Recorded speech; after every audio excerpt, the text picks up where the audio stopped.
Hello बच्चा party, this is your educator Sukhdev Chand Sharma and आज हम करने वाले हैं लेक्चर नंबर 4 शुरू। किसका? तुम्हारे breathing and exchange of gases, जो कि तुम्हारी ह्यूमन फिजियोलॉजी नाम की बहुत ही बहुत बहुत बहुत सारा ब्यूटीफुल, बहुत सारा प्यारी सी यूनिट का एक बहुत ज्यादा प्यारा सा चैप्टर है। लेक्चर 4 बच्चों, लेक्चर 3 हमने जो है पिछली बार एंड उससे पहले वाले जो लेक्चर्स हैं, लेक्चर 2 एंड लेक्चर 1, ठीक है, 1 2 3 लेक्चर्स अगर तुमने देखे हैं दिन में गुड, नहीं देखे तो जाकर देखो यार, ठीक है। तो आज का लेक्चर जो होने वाला है वो थोड़ा सा खास होने वाला है। आज का लेक्चर खास होने वाला है क्यों? क्योंकि मैं जब से लेक्चर 1 मैंने शूट किया है, लेक्चर 1 से लेकर अब तक, लेक्चर 1 से 3 तक मैं सिर्फ एक्सचेंज ऑफ गैसेस पे फोकस करता रहा। चैप्टर का नेम क्या है? Breathing and exchange of gases. Breathing कहाँ गया? ठीक है, तो लेक्चर 4 बच्चों को इसीलिए वेट करवाया क्योंकि लेक्चर 4 में हम ब्रीदिंग की बात करेंगे। ब्रीदिंग बच्चों 2 फेजेस की मदद से होती है, ठीक है। ब्रीदिंग इन्वॉल्व्स, हम पूरा लिखते हैं, तुम नोट्स में पूरा मत लिखना, नोट्स में पूरा लिखोगे बहुत जगह गिर जाएगी, रिवीजन में प्रॉब्लम आएगी, ठीक है। क्या होगा? ब्रीदिंग,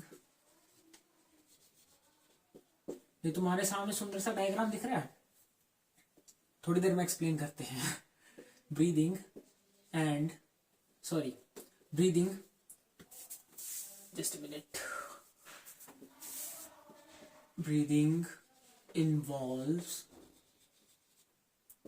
2 phases, ठीक है। जो हमारी ब्रीदिंग होती है वो 2 फेजेस में होती है ब्रीदिंग की। अब हम सबसे पहले जो फर्स्ट लेक्चर में मैंने तुमको डेफिनेशन बताई थी, सॉरी, ठीक है, तुमको जो मैंने फर्स्ट लेक्चर में डेफिनेशन बताई थी ब्रीदिंग की, क्या होती है डेफिनेशन?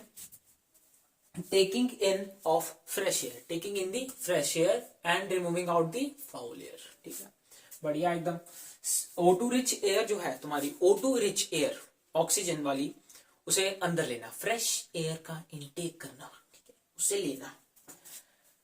फाउल एयर CO2 वाली, उसको बॉडी से बाहर फेंकना, रिमूव करना, ठीक, removing the foul air, that is your breathing, ठीक है। इस प्रोसेस को हम क्या कहते हैं? ब्रीदिंग कहते हैं बेसिकली, सीधे शब्दों में।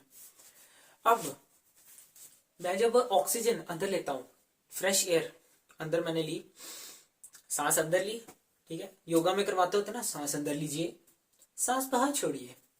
तो जब वो बोलते हैं सांस अंदर लीजिए, तब एक बायो स्टूडेंट के दिमाग में चलता है, सर इंस्पायरेशन का बोल रहे हैं।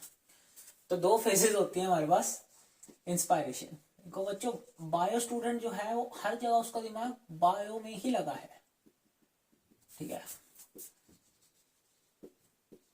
इंस्पायरेशन, महायोगा टीचर ने बोला सांस अंदर लीजिए, ठीक है, उन्होंने बोला सांस अंदर लीजिए, बायो स्टूडेंट का दिमाग दौड़ा, कहता सर इंस्पायरेशन करवा रहे हैं, है ना, इंस्पायरेशन करवा रहे हैं, ठीक है, सांस अंदर लेना, इंस्पायरेशन।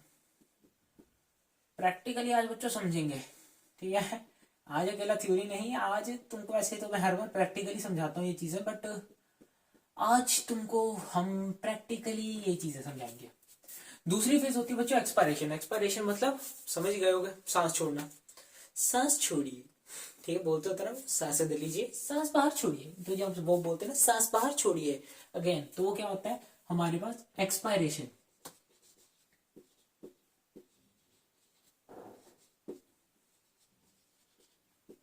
ठीक है, बहुत बढ़िया।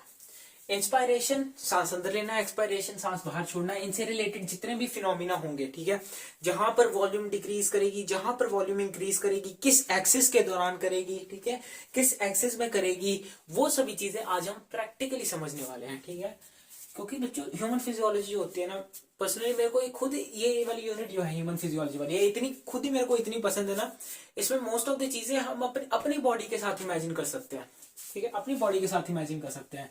तो ब्रीदिंग वाले केस में भी मैं सांस ले रहा हूं, क्या है यहां पर हमारा breathing and exchange of gases का कंसेप्ट लग रहा है, इंस्पायरेशन एक्सपायरेशन लग रही है, ठीक है। वो जो पिछले लेक्चर में तुमको डिफ्यूजन कराई थी हमारे एल्वेलाई में, वो लग रही है, ठीक है, बहुत बढ़िया।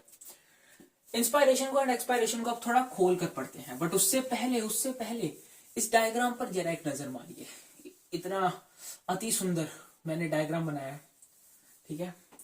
ये इस डायग्राम पर अगर हम नजर मारें तो यहाँ पर मैंने कुछ कुछ हमारी बॉडी का ऐसे वाला पोस्चर बनाया। मैं ऐसे खड़ा हूं, अब ध्यान से देखना, प्रैक्टिकली ये चीज समझाने वाला हूं। मेरी बॉडी का ये वाला हिस्सा जो है ये फ्रंट वाला हिस्सा है, तो यहाँ पर ये जो रिब्स के बिल्कुल सेंटर में क्या है मेरी, ये स्टर्नम है, ठीक है, स्टर्नम, ठीक है, बढ़िया। इसी की एग्जैक्ट डॉर्सल यानी कि बैक साइड पे देखो बच्चों, अगर तुमको वेंट्रल और डॉर्सल में फर्क नहीं पता तो क्या यार क्या करते हो, वेंट्रल सामने वाला, डॉर्सल पीछे वाला, दैट्स इट। वेंट्रल में मेरे सामने आता है मेरा स्टर्नम, ठीक है, वेंट्रल में सामने मेरे आता है मेरा स्टर्नम, ये वाला। डॉर्सल अगर मैं पीछे जाऊं तो ये जो साइड है ये वाली, ठीक है, ये है मेरी थोरैसिक वर्टिब्रे, ठीक है। तो अगर हम देखें स्टर्नम का और थोरैसिक वर्टिब्रे के बीच में हमारी रिब्स होती हैं, ठीक है, लेटरल साइड से देखें, ये होता है हमारा लेटरल जो हम साइड से देखते हैं, ठीक है, वेंट्रल, डॉर्सल, लेटरल, ठीक है, समझ आ रहा है। यहां से देखो तो मेरी रिब्स इस फॉर्म में आती हैं, ऐसे ऐसे वाली फॉर्म में आ रही है, देखो ध्यान से, ऐसे फॉर्म में आएंगी रिब्स, ठीक है, ऐसी फॉर्म में मेरी रिब्स आएंगी। इनके साथ बच्चों लगे होते हैं हमारे मसल्स, जिनको हम पढ़ने वाले हैं। क्या मसल्स होते हैं हमारे, external intercostal muscles and internal intercostal muscles, ठीक है। क्या क्या क्या फंक्शन करते हैं वो भी आपको बाद में समझाते हैं, ठीक है, साथ में समझाएंगे। ये जो तुमको आर्क दिख रही है ना, ये जो एक आर्च बनी हुई है यहाँ पे, ये ऐसे वाली, ये जो ऐसे तुमको दिख रही है लाइन, ये वाली, ये है बच्चों तुम्हारा डायफ्राम, ठीक, क्या है ये तुम्हारा डायफ्राम, ठीक है। अब अगर मैं स्ट्रक्चर देखूं तो मैंने स्ट्रक्चर भी बनाया कैसे है, मेरी बॉडी है, मेरा जो डायफ्राम है वो भी नॉर्मल स्टेज पर है, ठीक है, ऐसे है एकदम, बात क्लियर है। जब मैं सांस लूंगा, ये जो मेरा डायफ्राम ऐसे है, सांस लेने पर ये डायफ्राम जो है, क्योंकि मेरे लंग्स की वॉल्यूम बढ़ जाएगी बच्चों, देखो सीधे अक्षर में बात करें, ये है आपका डायफ्राम, ये रिलैक्सिंग स्टेट में है। हमको लगता है बहुत से बच्चे ऐसे कंफ्यूज हो जाते हैं, बहुत से बच्चे कहते हैं कि सर ये तो ऐसे ऐसे हुआ पड़ा है, ठीक है सर, ये तो ऐसे खड़ा सा हुआ है एकदम, ठीक है, ये खड़ा हुआ है, तो क्या है ये तो सर हमारा रिलैक्स नहीं है, ये तो कॉन्ट्रैक्ट पोजीशन है, नहीं, यहाँ पर उल्टा कंसेप्ट है। ये जो तुम्हारा है ये तुम्हारी रिलैक्सिंग स्टेट है, ये जो है तुम्हारी ये तुम्हारी कॉन्ट्रैक्टिंग स्टेज है। यहाँ पर इसे ऐसे तुम्हारा ये कॉन्ट्रैक्ट करता है, एक जस्ट मिनट बच्चों, ठीक है, बहुत बढ़िया। ये ऊपर वाला जो बच्चों ये तुम्हारा होता है थॉरिक्स, ठीक है, और बट वी कैन से ये तुम्हारा थोरैसिक कैविटी, और नीचे वाला जो है तुम्हारा एब्डोमेन, सबको पता है। थॉरिक्स एंड एब्डोमेन, जो हमारी लंग्स होती है ना बच्चों, लंग्स होती है वो इस डायफ्राम के ऊपर थॉरिक्स में होती है, ठीक है, थोरैसिक कैविटी में होती है, ठीक है। अब अगर मैं यहां पर कुछ लंग्स जैसा बनाने की कोशिश करूं, ठीक है, लंग्स जैसा अगर मैं कुछ बनाने की कोशिश करूं, ठीक है, तो अगर ये लंग्स जो है अगर ये फूलेंगी, जैसे मैंने सांस ली तो मेरी लंग्स का जो वॉल्यूम है वो इंक्रीज हो गया। अब वॉल्यूम इंक्रीज होगा तो इसको जगह चाहिए ना, इसको एक्सपैंड होने के लिए जगह चाहिए, इतनी सी जगह में रहेगा तो फिर तो फट जाएगा, ठीक है। बैलून देखा ना कभी, एक किसी ना कंप्रेस्ड जगह पर एक बैलून फुलाने की कोशिश करो, उसमें दो ही केस होंगे, या तो बैलून फुलाते फुलाते तुम्हारी जान निकल जाएगी, या अगर बैलून फूला भी तो ज्यादा एक्सपैंड होने के बाद वो फट जाएगा, ठीक है। तो ऐसा हमारी लंग्स के साथ ना हो, इसीलिए ये जो हमारा डायफ्राम है ये लंग्स की वॉल्यूम बढ़ने पे ऐसे हो जाता है, बात समझ आई, ये ऐसे, ये होती है इसकी रिलैक्सिंग स्टेज, रिलैक्स होता है ऐसे, और ऐसा ये जो है ये हमारा है कॉन्ट्रैक्ट, बढ़िया से एकदम जो कॉन्ट्रैक्ट हो जाता है, ठीक है, इतनी बात क्लियर है। अब यहां पर क्या होगा, यहां पर हम करने वाले हैं कुछ अलग, कुछ प्रैक्टिकल में, ठीक है, बहुत बढ़िया। डायग्राम को ध्यान से देखिए, एक्सटर्नल इंटरकोस्टल मसल्स है ये वाले, इंटरनल है ये वाले, स्टर्नम आपको समझा दिया, thoracic vertebrae dorsal side, and laterally हमारी जो रिब्स होती हैं वो ऐसे होती हैं, ऐसे, ठीक है। अभी हम ये स्टर्नम एंड थोरैसिक वर्टिब्रे के बारे में, अभी आप स्टर्नम समझिए, थोरैसिक वर्टिब्रे के बारे में वगैरह वगैरह ये जो है ये सब आपको मैं पढ़ाऊंगा तब जब हम स्टार्ट करेंगे लोकोमोशंस एंड मूवमेंट्स, ठीक है। जब स्केलेटल वाला पार्ट आएगा तब हम आपको ये समझाएंगे पूरा, ठीक है, बढ़िया है। चलो अब सबसे पहली जो फेज आती है हमारी इंस्पायरेशन, थोड़ा इधर करके लिख देते हैं।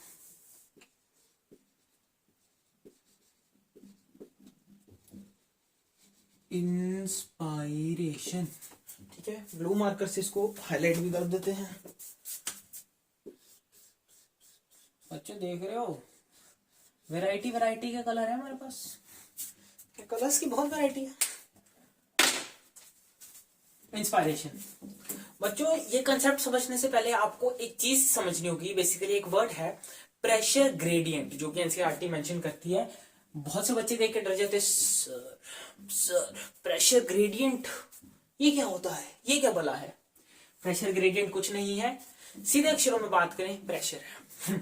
ठीक है, प्रेशर ग्रेडियंट अगर अपने स्टाइल में पढ़ाऊं मैं, अगर मैं अपने स्टाइल में पढ़ाऊं तो प्रेशर ग्रेडियंट को तुम समझो प्रेशर से। देखो मैं ये नहीं कह रहा कि प्रेशर ग्रेडियंट ही प्रेशर है।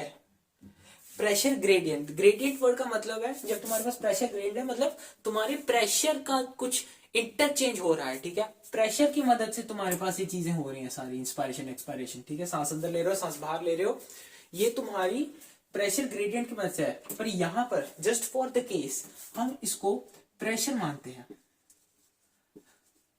कितने बच्चे हैं यहाँ पर जो फिजिक्स में इंटरेस्ट रखते हैं? ठीक है, मेडिकल में कम ही बच्चे होते हैं यार। पीसीबी वाले जो बच्चे होते हैं ना, वो इसमें केमिस्ट्री एंड फिजिक्स में थोड़ा कम इंटरेस्ट रखते हैं। बट अगर काफी बच्चे होते हैं जिनके इंटरेस्ट है, तो बाकी बच्चों को बता दिया जाए कि हमारे पास ये जो प्रेशर होता है इसका वॉल्यूम के साथ रिलेशन होता है। भाई 5वीं के बच्चे को भी पता है कि जो प्रेशर होता है, सर प्रेशर जो है that is inversely proportional to what, velocity, oh sorry volume. Velocity कहाँ जा रहा है मेरा कंसेप्ट। ठीक है, फिजिक्स सही बताऊं बच्चों, मेरे को खुद ही फिजिक्स पसंद, मेरे आई ओनली लव बायोलॉजी। ठीक है, बस बायो हमारा पहला प्यार है। ठीक है, प्रेशर के बीच में और वॉल्यूम के बीच में रिलेशन होता है कि जहां पर वॉल्यूम बढ़ेगी वहां प्रेशर कम होगा, जहां पर प्रेशर कम होगा वहां पर वॉल्यूम बढ़ेगी। दोनों एक ही बात है। ठीक है, मैंने क्या बोला, जहां पर प्रेशर तुम्हारा इंक्रीज हो जाएगा वहां पर तुम्हारा वॉल्यूम जो है वो डिक्रीज हो जाएगा। बट जहां पर तुम्हारा प्रेशर डिक्रीज होगा वहां पर तुम्हारा वॉल्यूम इंक्रीज होगा। इससे रिलेटेड अगर तुम फिजिक्स में जाकर देखो तो कुछ कुछ तुमको मिलेगा। बर्नौलीज प्रिंसिपल, एक मैं इसके ऊपर शॉर्ट बना भी चुका हूँ, यू नो दैट, हम मेरे चैनल पर अपलोड है, जाके देखना। ठीक है, लेक्चर खत्म होने के बाद या फिर अभी जाके देखो 2 मिनट के लिए, चलो ब्रेक ले लो। क्या होगा कि मैंने ना वहां पर एक बर्नौली प्रिंसिपल की वीडियो बनाई थी, बहुत ही बढ़िया, बहुत बढ़िया वीडियो थी वो।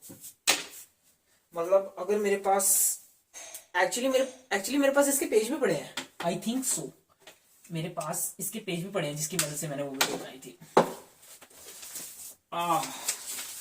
यस दैट्स ठीक है, करके चलो तुमको करके भी दिखाते हैं। ठीक है, देखो सर बायो की क्लास में फिजिक्स पढ़ाई जा रही है, पेजेस यहाँ मुड़ चुके हैं, मेरे पास 1 मिनट नए पेजेस हैं। बच्चों जिस कमरे में ये टेबल लगा है वो कमरा मेरा स्टडी रूम है, एंड यहाँ पर ही मेरी सभी बुक्स वगैरह पड़ी होते हैं। ठीक है, हमारे फोल्डर में सब है, हमारे फोल्डर में पीएच पेपर भी है, हमारे फोल्डर में हमारे पास फिल्टर पेपर भी है, सब है बच्चों। तो ये 2 पेजेस हैं। ठीक है, बायो के लेक्चर में तुमको फिजिक्स पढ़ा रहे हैं, ये 2 पेजेस है, इनके सेंटर में मैं अगर फूंक मारता हूं, ये दोनों पेजेस देख रहे हो एक दूसरे की तरफ अट्रैक्ट हो रहे हैं। क्यों हो रहे हैं? क्योंकि जब दोनों पेजेस ऐसे दोनों पेजेस जब मैंने बीच में फूंक मारी तो क्या हुआ, हवा की वेलोसिटी बढ़ी। ठीक है, हवा की वेलोसिटी बढ़ी तो प्रेशर कम हुआ। ठीक है, अब मेरी बात ध्यान से सुनो, ये जस्ट मैं तुमको टाइम पास के लिए करा रहा हूँ, इसका हमारे इंस्पायरेशन से कोई टाइम रिलेशन नहीं है। ठीक है, मतलब जस्ट फॉर फन ऐसे मेरे दिमाग में आया, इसके साथ का। ठीक है, नॉट द सेम, इसके साथ का, इसमें वॉल्यूम था उसमें वेलोसिटी है। यहाँ पर हमारा जो वॉल्यूम है वो बहुत ज्यादा इंक्रीज हो गया, जिसके कारण प्रेशर डिक्रीज हुआ, एंड दोनों साइड्स पर क्या थी, वेलोसिटी बहुत ज्यादा कम थी, ठीक है।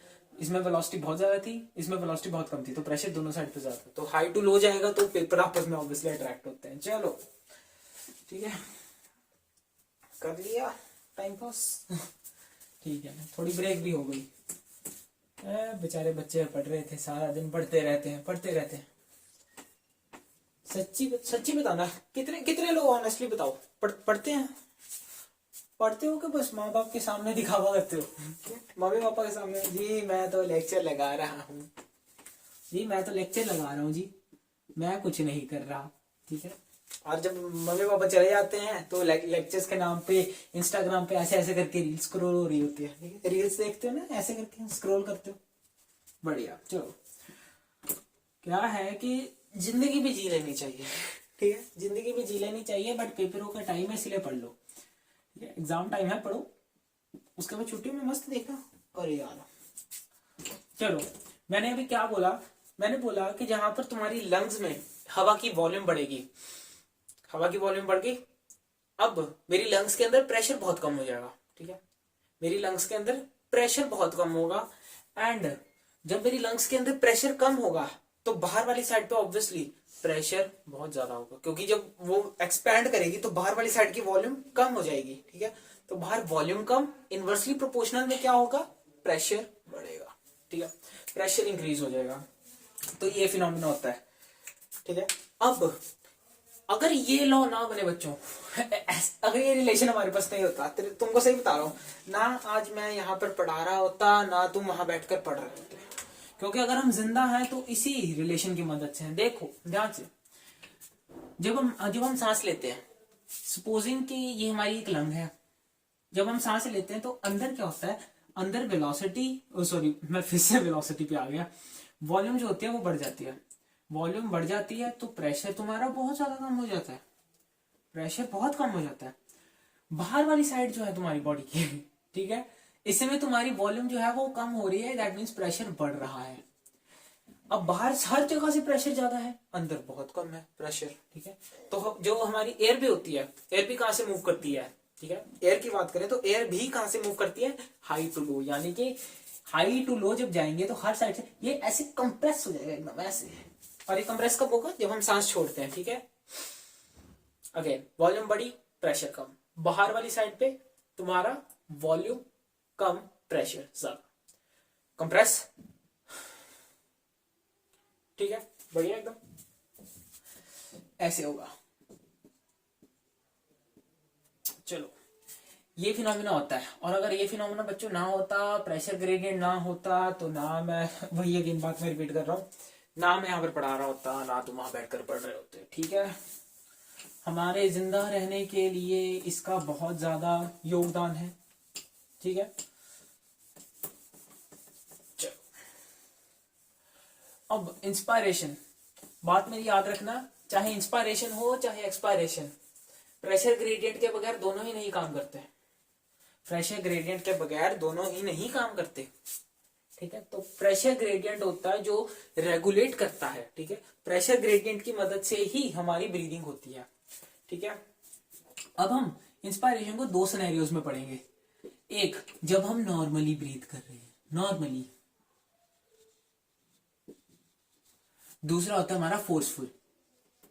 फोर्सफुल में ऐसे हमारी एनसीईआरटी ने कुछ मेंशन नहीं किया, बट तुमको इतना बता दें कि फोर्सफुली जो होती है वो हमारे पास कब इंस्पायरेशन होती है, जब हम जोर जोर से सांस लेते हैं, ठीक है। जब हम जोर जोर से सांस लेते हैं, कब लेते हैं, बहुत ज्यादा एक्सरसाइज करने के बाद। कितने बच्चे हैं यहाँ पे जो रोज रोज एक्सरसाइज करते हैं, कमेंट करो, कमेंट्स में लिखो कौन रोज रोज एक्सरसाइज करता है। दूसरा कब होता है, जब हम कोई योगा की ऐसी एक्सरसाइज कर लें जो कि थकाने वाली हो, ठीक है। योगा के कुछ आसन ऐसे होते हैं जहां पर स्ट्रेचिंग होती है, और स्ट्रेचिंग भी भाई साहब ऐसी होती है ना कि सांस रुक जाती है। कौन कौन बच्चे हैं जो रोज रोज एक्सरसाइज करते हैं, योगा करते हैं, ठीक है, कमेंट में लिखना। तो एनसीईआरटी बस इतना ही मेंशन करती है। मेन जो इंस्पायरेशन का केस है वो हमने पढ़ना है नॉर्मल में, ये तुम्हारा हाई लेवल का काम है, ठीक है। इस पे हम अभी नहीं जाने वाले, हम जाने वाले हैं नॉर्मली, जब हम ऐसे चल रहे होते हैं या फिर जब हम बैठे होते हैं। नॉर्मल ठीक है, नॉर्मल इंस्पायरेशन। नॉर्मल इंस्पायरेशन में बच्चों देखें तो हमारे पास फ्रेनिक मसल्स इन्वॉल्व होते हैं।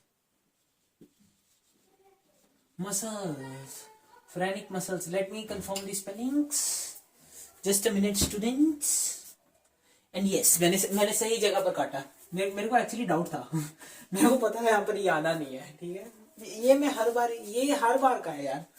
मैं हर बार जब भी मैं किसी को भी पढ़ाता हूँ ना, या फिर मैं किसी को क्लास में टॉपिक एक्सप्लेन कर रहा हूँ, बहुत बार मुझसे फ्रेनिक की स्पेलिंग गलत हो जाते हैं। दूसरा जो बच्चों यहाँ पर तुम्हारा फ्रेनिक के बाद वाला होता है, वो होता है तुम्हारे एक्सटर्नल इंटरकोस्टल मसल्स। एक्सटर्नल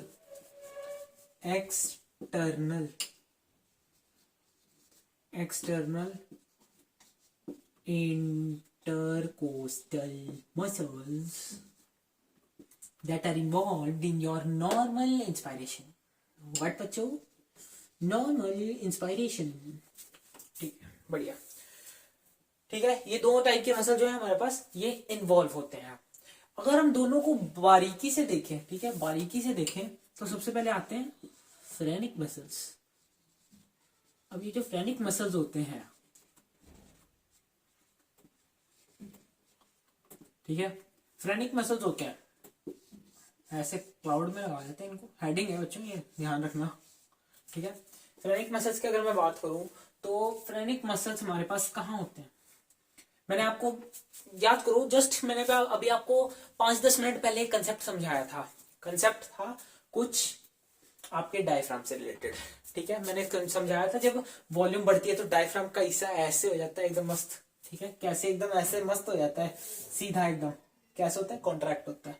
तो वो बच्चों हम कहने को हम कहते हैं डायफ्राम कॉन्ट्रैक्ट हो गया। डायफ्राम नहीं कॉन्ट्रैक्ट होता, फ्रेनिक मसल्स कॉन्ट्रैक्ट होते हैं। So they contract at the time of inspiration. कैसे? पहले डायफ्राम ऐसे था, लंग्स का वॉल्यूम बढ़ा, सांस लेने पे अंदर लंग्स के वॉल्यूम बढ़ा, तो वो ऐसे एकदम सीधा हो गया। ये रिलैक्सिंग स्टेट थी, ये कौन सी स्टेट है? कॉन्ट्रैक्ट, ठीक है। तो ऐसे हमारे पास ये फ्रेनिक मसल जो होते हैं, ये कॉन्ट्रैक्ट करते हैं एंड इसको डायफ्राम को सीधा कर देते हैं, ठीक है। इंस्पायरेशन में मैंने क्या बताया, सांस अंदर लेने पे ही लंग्स की वॉल्यूम बढ़ती है ना, सांस अंदर लेने पे लंग्स की वॉल्यूम बढ़ी तो ये सीधा हो गया, ठीक है। बहुत बढ़िया, खूब भालो।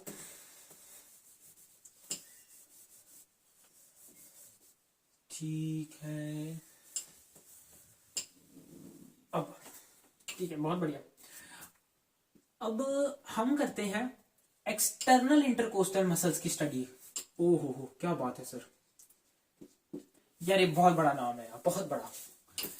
मैं इसको EIM से डिनोट करने लगा हूं, ठीक है बच्चों, याद रखना, EIM, एक्सटर्नल इंटरकोस्टल मसल्स, ठीक है।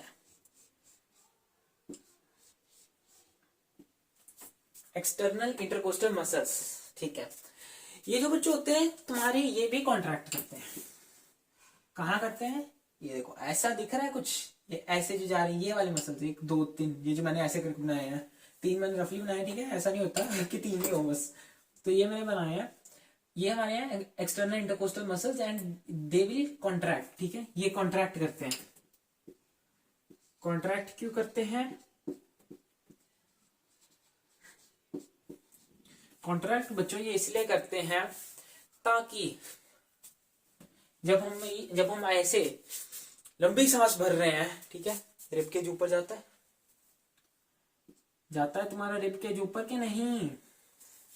अरे जा रहा है ना, ठीक है। तुम्हारा रिब केज ऊपर जाता है तो क्या हो रहा है, तुम्हारा जब रिब केज ऊपर जाता है उसको एक्सटर्नल इंटरकोस्टल मसल्स जो होते हैं वो, ठीक है, एक्सटर्नल इंटरकोस्टल मसल्स तुम्हारे इसमें कॉन्ट्रैक्ट होके हेल्प करते हैं, ठीक है।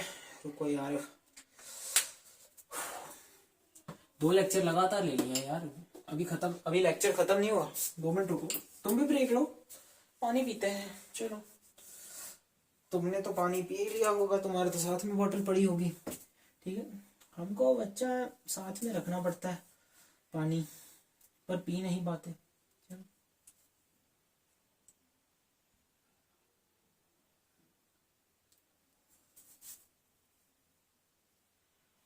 ओके, तो अब now I am ready to fight, ठीक है, गेट रेडी टू फाइट, ठीक है। कॉन्ट्रैक्ट होते हैं, ये कॉन्ट्रैक्ट होते हैं। क्या बात बोल रहा था मैं, रिब केज को ऊपर करने के लिए सांस अंदर ली। जब मैं सांस अंदर लेता हूँ बच्चों, मेरा रिब केज ऊपर जा रहा है, ठीक है। लेगा देखो सांस, मस्त एकदम प्रैक्टिकल करो, practical, come on. Rib cage ऊपर लिफ्ट हुआ, ठीक है, रिब केज ऊपर लिफ्ट हुआ तो हम क्या कहेंगे कि किसकी मदद से हुआ, एक्सटर्नल इंटरकोस्टल मसल्स, ठीक है। एक्सटर्नल इंटरकोस्टल मसल जो होते हैं बच्चों, तुम्हें क्या करवाते हैं, एक्सटर्नल इंटरकोस्टल मसल तुम्हारे जो तुम्हारा रिब केज है इसको अपलिफ्ट करवाते हैं, किस में, डॉर्सो वेंट्रल एक्सिस में, ठीक है। सो अपलिफ्ट्स दी rib cage,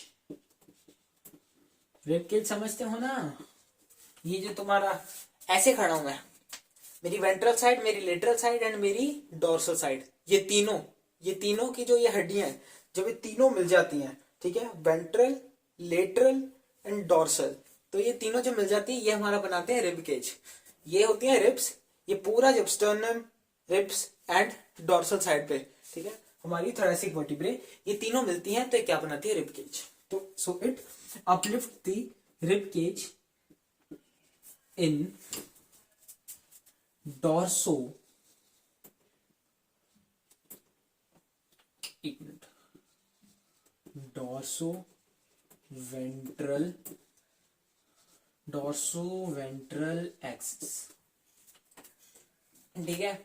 dorso ventral axis में ये हमारे रिब केज को अपलिफ्ट करती हैं, ऐसा रिब केज ऊपर उठा, ठीक है, रिब केज बता दिया तुमको क्या होता है, ठीक है, ऐसे वाला।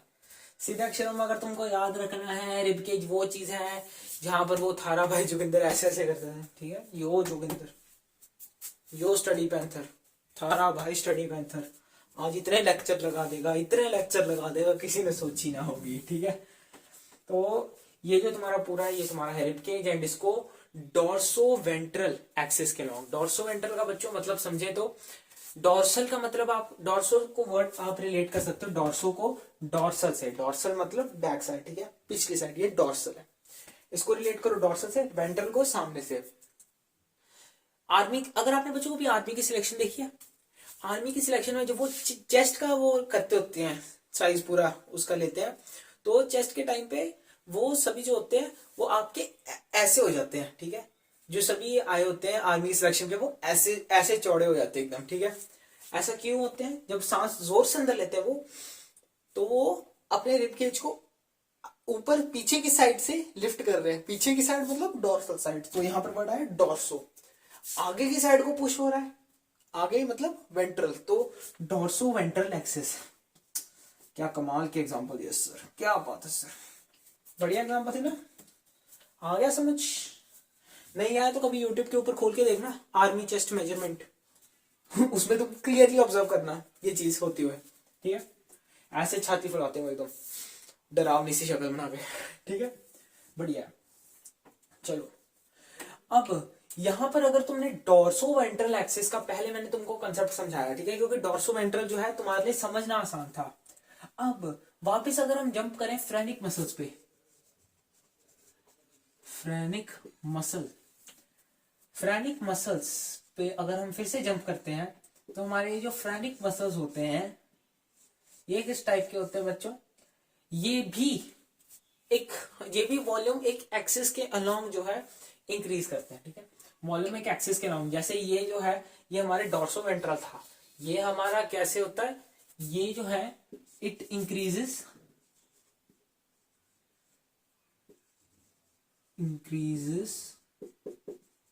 the volume in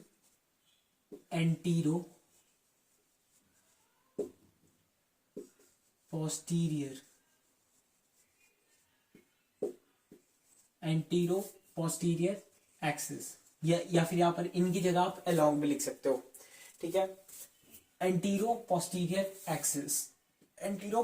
एक्सिस का क्या मतलब है, सांस अंदर लो, सांस अंदर ली, तुम्हारा ये जो डायफ्राम है तो ये नीचे को बैठा, पहले ऐसे था, ये देखो तुम्हारा डायफ्राम पहले ऐसे था, अब ये ऐसे को नीचे को के बैठ गया, ऐसे था ऐसे हो गया, ठीक है, ऐसे हो गया। तो जब ये वॉल्यूम तुम्हारी नीचे वाली साइड की तरफ इंक्रीज करती है, ठीक है, इस केस में तुम्हारी वॉल्यूम नीचे वाली साइड की तरफ इंक्रीज कर रही है, so that's why we are saying के जो फ्रेनिक मसल्स होते हैं that increases the volume in antero posterior axis, क्या, या फिर अलोंग एंटीरो पोस्टीरियर एक्सिस। बढ़िया, एकदम समझ आ रहा है, इंस्पायरेशन खत्म हो गया, ठीक है। चलो अभी हम करते हैं एक्सपायरेशन। क्या पूरा इरेज कर देना चाहिए? चलो दोबारा लिख लेंगे, पूरा इरेज कर देते हैं। नॉर्मल एंड फोर्सफुल इसमें भी आते हैं, मैंने सोचा था इरेज ना करें, चलो कोई बात नहीं, कर देते हैं, डायग्राम बने रहने देते हैं। एक्सपायरेशन,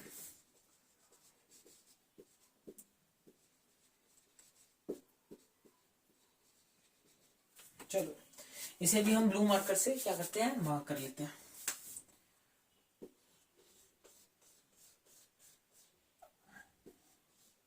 चलिए जी, तो चलिए शुरू करते हैं। ठीक है, चलो शुरू करते हैं। एक्सपायरेशन, एक्सपायरेशन मतलब बच्चों सांस बाहर छोड़ना। सांस बाहर छोड़ने का क्या मतलब है? ठीक है, ये जो मैं एक सांस में इतना लंबा बोल रहा था, अब मैं इस सांस को छोड़ने वाला हूं। सांस छूटी, वॉल्यूम एकदम से गिरी, वॉल्यूम एकदम से गिर गई, लंग्स में से पूरा वॉल्यूम निकल गया। क्यों निकला? वही रीजन है कि बाहर जो है तुम्हारा, जब तुम्हारी लंग्स एक्सपैंड की तो अंदर वॉल्यूम बढ़ गया। अंदर वॉल्यूम बढ़ा मतलब प्रेशर कम। बाहर वाली साइड पे तुम्हारा क्या था? बाहर वाली साइड पे तुम्हारी वॉल्यूम जो थी वो तुम्हारी बहुत ज्यादा कम थी। That means your pressure increases, and इसने high pressure to low pressure जाते टाइम कंप्रेस किया। ठीक है, कंप्रेस किया तो तुम्हारी जो लंग्स की वॉल्यूम है वो एकदम से निकली, ठीक है, कम हो गई। यहां पर भी दो केस बनते हैं, और तुमको यहां पर एक बात बताएं, इस केस में हम नॉर्मल नहीं, हम फोर्सफुल पढ़ेंगे।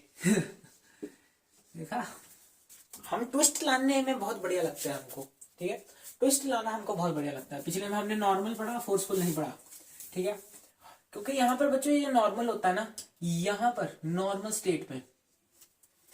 स्टेट में जो मसल जो हमारे पिछले थे, phrenic muscles, external intercostal muscles, जो पिछले मसल थे जो पहले कॉन्ट्रैक्ट हो गए थे, ठीक है, जो पहले कॉन्ट्रैक्ट हो गए थे, इस स्टेज में नॉर्मल वाली में वो सभी रिलैक्स होंगे, ठीक है। So all the contracted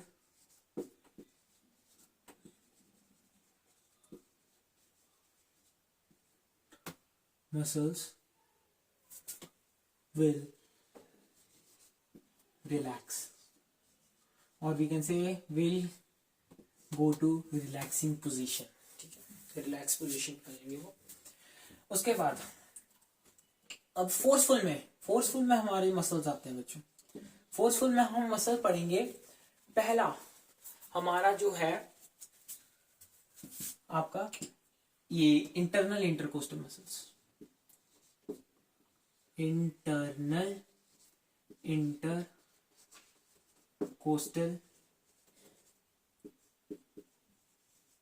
muscles. Let me check intercostal के स्पेलिंग, ठीक है, ठीक है, इंटरकोस्टल के स्पेलिंग चेक करते हैं, एंड दैट्स करेक्ट, ठीक है, सही है बिल्कुल। देखो बच्चों, सीधी बात है, मैं शर्म नहीं करता, ठीक है, अगर कोई गलती है तो मैं देख लेता हूँ, ठीक है, वो फिर क्या फायदा होगा अगर उसका, अगर मैं अपनी इज्जत बचाने के लिए तुमको गलती ना ही बताता तो क्या ही हो जाता, ठीक है, तुमको गलती ना बताता, बट फर्क आता है बच्चों, तुम्हारे नंबर से मेरे को फर्क पड़ता है, तुम्हारे मार्क्स से मुझे फर्क पड़ता है, ठीक है। तुम मेरे लेक्चर देखो, मैं तुम्हें मार्क्स दूंगा, तुम मेरे लेक्चर से नोट्स बनाओ, मैं तुम्हें मार्क्स दिलाऊंगा।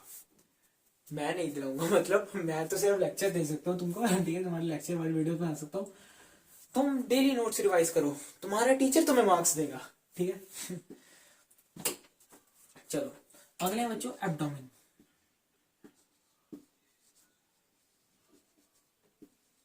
Abdominal muscles. अब ये जो इंटरनल इंटरकोस्टल मसल्स होते हैं इनका क्या फंक्शन होता है बेसिकली? इंटरनल इंटरकोस्टल मसल्स, सीधे अक्षरों में बोले तो ये जो इंटरनल इंटरकोस्टल मसल्स होते हैं ये तुम्हारी एक्सपायरेशन के टाइम पे जो तुम्हारी वॉल्यूम डिक्रीज होती है ये उसमें इन्वॉल्व होते हैं, ठीक है। इसका इतना ही फंक्शन मेंशन होता है, ठीक है, इसका इतना ही फंक्शन मेंशन है। दूसरा बच्चे तुम्हारे होते हैं एब्डोमिनल मसल्स। एब्डोमिनल मसल्स में अगर हम एनसीईआरटी देखें तो एनसीईआरटी की एक लाइन एक दूसरी लाइन से बहुत कोरिलेट करती है, दैट इज एब्डोमिनल का हम एक फंक्शन लिखते हैं, एब्डोमिनल मसल। एब्डोमिनल का मतलब समझते हो ना? ऊपर वाला जो थॉरेक्स था, ऊपर वाला थॉरेक्स था डायफ्राम के ऊपर वाला थॉरेक्स, नीचे वाला एब्डोमिन, ठीक है, समझ आया? अब एब्डोमिनल मसल जो होते हैं, एब्डोमिनल मसल्स का बेसिकली फंक्शन क्या होता है? लाइन है, ध्यान से सुनना। इट pushes the viscera, ठीक है, इट पुशेस दी विस्केरा। लाइन है कुछ ऐसे। तो हमारे पास क्या होता है बेसिकली?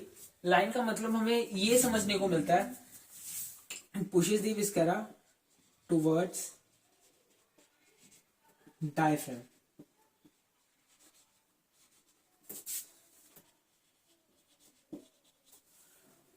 ठीक है, it pushes the viscera towards the diaphragm. यानी कि जब हमारे पास एब्डोमिनल मसल्स एक्सपायरेशन के टाइम पे, एक्सपायरेशन, दोबारा एक बार सांस छोड़ो, ठीक है, सांस छोड़ी, सांस छोड़ने पे क्या हुआ? तुम्हारा ये जो तुमने ऐसे किया हुआ था पूरा, ऐसे पूरा बना हुआ था एकदम, ठीक है, सांस छोड़ी, तुम्हारा तुम्हारा जो सीधा था वो तुम्हारा आंख बन गया, ठीक है, ऐसे हुआ।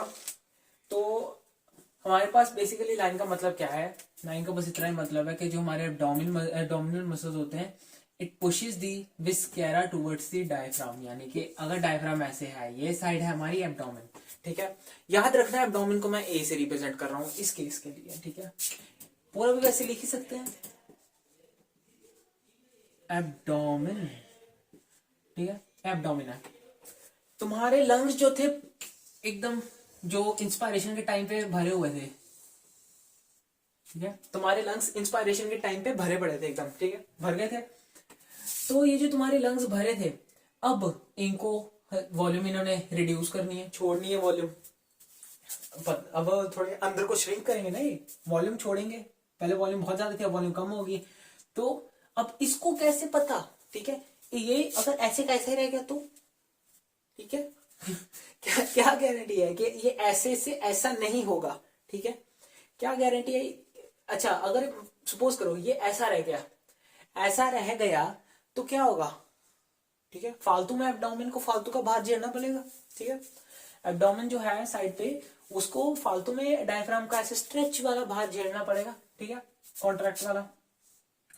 तो उसके लिए वो क्या करता है, विस्केरा को पुश कर देता है, ठीक है, पुश कर देता है टुवर्ड्स द डायफ्राम, ठीक है, यानी कि बेसिकली अगर साफ अक्षरों में बोलूं, it pushes the viscera towards the diaphragm, ये थोड़ी कॉम्प्लेक्स स्टेटमेंट है, साफ अक्षरों में बोलूं ये एब्डोमेन को धक्का लगा रहा है, ठीक है, ऐसे करके चली रहा चली, ठीक है, बाहुबली वाला सॉन्ग यहाँ पर लगना चाहिए। उसको ऐसे करके मतलब उठा रहा है वो, ठीक है, ऐसे करके जब उसने ऊपर उठाया तो जब ऊपर उसने पुश किया इसको, ठीक है, पुश किया तो ये जो ऐसी स्टेट में था, ऐसे सीधा एकदम ऐसे सीधा कॉन्ट्रैक्ट हुआ पड़ा था, अब ये रिलैक्सिंग स्टेट में आएगा, ठीक है, अब ये ऐसा रिलैक्स स्टेट में आएगा, ठीक है, ध्यान, कॉमन सेंस की बात है, लंग्स श्रिंक हुए, स्टेप बाय स्टेप समझते हैं, अगर छोटे छोटे डायग्राम्स की मदद से तुमको समझाऊं तो, क्योंकि मेरी एक बहुत बुरी आदत है, मैं कम से कम एक कंसेप्ट को 3-4 बार समझाता हूं, दैट्स रियली कई लोगों के लिए बहुत बढ़िया चीज होती है ये, कि उनको 3 बार कंसेप्ट समझने को मिल जाता है। कई लोग कहते हैं अरे यार टाइम पास कर रहे हैं, एक बार में समझ आ गया, ठीक है। पहले ऐसे था, ठीक है, पहले स्टेज में ऐसे था। दूसरी स्टेज में जब एब्डोमेन ने धक्का लगाना शुरू किया, एब्डोमेन के धक्का लगाने से पहले वॉल्यूम जो है वो रिड्यूस हुई, ठीक है, वॉल्यूम रिड्यूस हुई, थोड़े छोटे साइज के बना देते हैं। अभी भी ऐसा ही है। अब तो एब्डोमेन पे फालतू का भार पड़ा है ना, ए से एब्डोमेन, अब तो एब्डोमेन फालतू का भार झेल रहा है। वो बोला हम क्यों दबेंगे जी, हम अपनी ताकत दिखाएंगे, हम किसी के नीचे झुक के नहीं रहेंगे, ठीक है। तो एब्डोमेन ने क्या किया, उसने यहाँ पर इसको एक नीचे से पुश दिया, जिसके कारण फाइनली हमारा जो स्ट्रक्चर है वो अपनी नॉर्मल पोजीशन पर आ गया, ऐसे करके, ठीक है, एकदम से ऐसे बन गया वो, ठीक है, बढ़िया वाला बन गया हमारा लंग्स का स्ट्रक्चर, ठीक है, ठीक है, ऐसा हो गया। तो बस फिर यही साइकिल जो है इंस्पायरेशन एंड एक्सपायरेशन का, वो बार बार रिपीट होता रहेगा, जिसके कारण हम अभी तक जीवित हैं, ठीक है। और भगवान 100 साल की उम्र बख्शे सबको, ठीक है, 100-200 साल जिए हम, ठीक है, मैं तुमको पढ़ाता रहूं, तुम मुझसे पढ़ते रहो, ठीक है, ऐसा ही है, ठीक है। ये साइकिल जो है तुम्हारी बॉडी में बार बार रिपीट होता रहेगा, इंस्पायरेशन एंड एक्सपायरेशन का, सेम फिनोमिना की मदद से, सेम मसल्स की मदद से, ठीक है। बस आज के लिए इतना ही, मिलते हैं नेक्स्ट लेक्चर में, जहां पर हम इसके फर्दर जो काम है सारा वो हम डिस्कस करेंगे, जहां पर हम लंग्स का स्ट्रक्चर भी डिस्कस करेंगे। यहाँ पर तो तुमको रफली सी एक बना के दिखा दी ना मैंने, वहां पर हम प्लूरल फ्लूइड वगैरह के बारे में पढ़ेंगे, जो लंग्स के अंदर तुम्हारे होता है, ठीक है। लंग्स का मतलब ब्रीफ स्ट्रक्चर हम पढ़ेंगे, और उसके बाद फर्दर हम इस चैप्टर को आगे आगे प्रोसीड करते रहेंगे, ठीक है, अगले अगले टॉपिक्स इसके करते रहेंगे। टिल देन चैनल को सब्सक्राइब कर लो नेक्स्ट लेक्चर की नोटिफिकेशन के लिए, ठीक है। Thank you.